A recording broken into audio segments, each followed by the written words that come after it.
The conversations around ranking the best bands of all time are opinion-based, but we've boiled it down so that it's at least based on the opinions of hundreds of millions of people.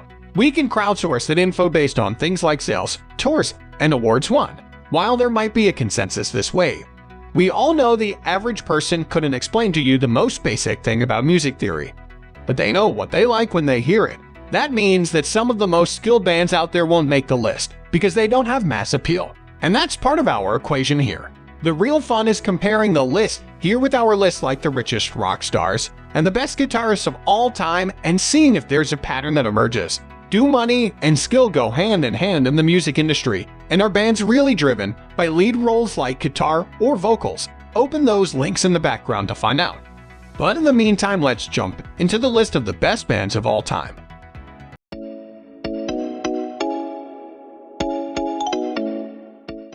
At first, we are talking about the Beatles. The Beatles had a short run of only 10 years from 1960 to 1970, but they're still the best-selling artists of all time by far. If you were to add in their solo albums and side groups, they'll hold that record forever.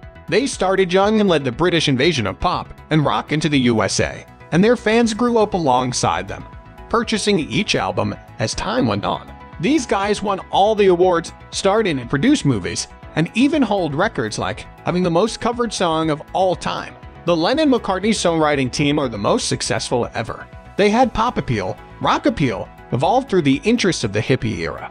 They're some of the best musicians to ever exist. They're so good that hipsters think it's cool to hate them. Now next we have the Rolling Stones. The Rolling Stones are such a big deal that even the members' solo careers, like that of Mick Jagger and Keith Richards, are just as big. They got started in 1962 and were at the forefront of the British invasion. Of the top 5 highest-grossing tours, 4 of them belong to this band. Part of their success is attributed to them staying true to the safe foundational genres like R&B, soul, and rock. They even recently won a Grammy Award for Best Traditional Blues Album. Consistency is key when pop music evolves and changes so rapidly, which is why they are still on top after nearly 60 years. Let's check about the third name we've listed, Pink Floyd. Even with their early releases led by Syd Barrett, Pink Floyd was already making their mark on the British rock scene. Later, when David Gilmour joined the band and took over the creative direction, they gained international recognition. 4 of their albums topped both the US and UK charts, though only 2 of their singles ever reached the top 10 in either region. In a 6-decade career, they released 15 albums and toured to support each release. They even composed film scores for some lesser-known movies. 2 of their albums, The Wall and The Dark Side of the Moon, are both in the list of the best-selling albums of all time. Dark music like theirs won't ever be considered pop, but they have just as many fans and longer-lasting popularity.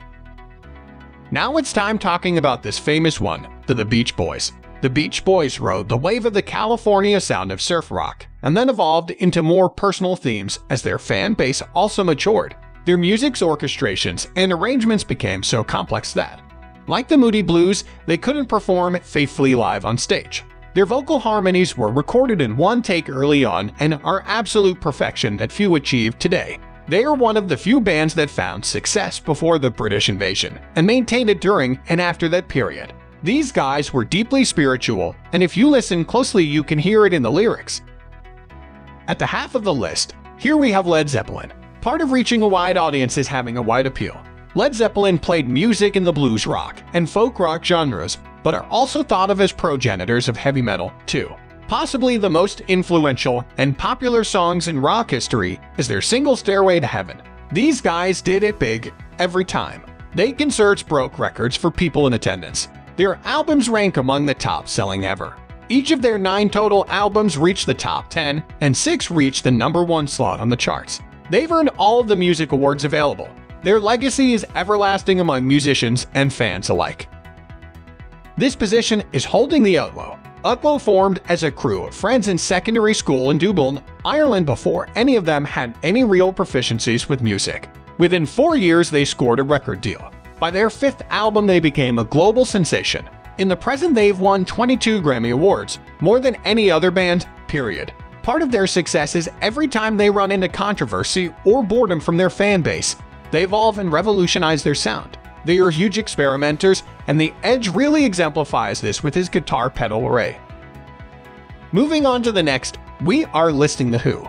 If you're like me, you may be thinking why. Though, The Who has a huge appeal, with their pop art and mod subculture influences, and even more so thanks to their rock opera Tommy and its success. I like any concept album, and theirs is great.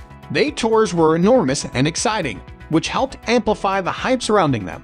It's not just their music, they contributed to the development of the Marshall stack, the use of the synthesizer in rock, the use of large pause systems, and even down to things like power chords on guitar. Musicians appreciate them more than fans and cite them regularly as a top influence, and fans have to respect their favorite artists' opinions. At this point, we are talking about Nirvana. Nirvana's breakout star was undoubtedly Kurt Cobain, and since his passing and the breakup of the band in 1994, Dave Grohl has gone on to be a musical great, playing the drums, bass, and singing vocals for countless bands and collaborations. It was Smells Like Teen Spirit that launched them to stardom in 1991. It didn't take long for them to win all of the music awards in rapid succession, even being inducted into the Rock and Roll Hall of Fame in the first year of their eligibility in 2014. It took the strength of their Nevermind album to finally knock Michael Jackson's Dangerous from the top spot on the Billboard charts.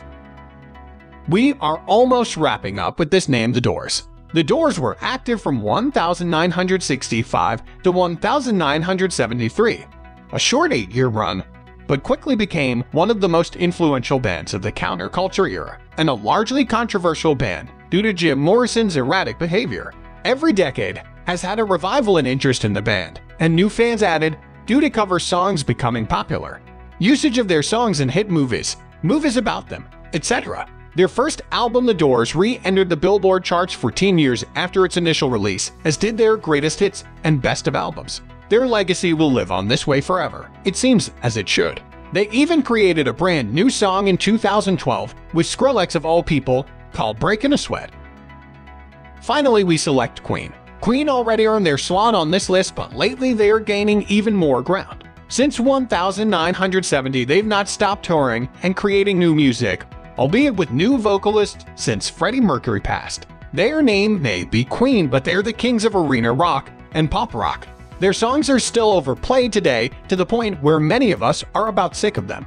If you've been to a sporting event, you've undoubtedly heard their anthems chanted by those in attendance to intimidate the opposing team. The work they did for the Flash Gordon and Highlander make them some of the best. There was even a biographical movie made about the band recently. That's the big time. That's all for today. We upload music-related videos every single day, so don't forget to subscribe and hit the bell icon for the upcoming video notification.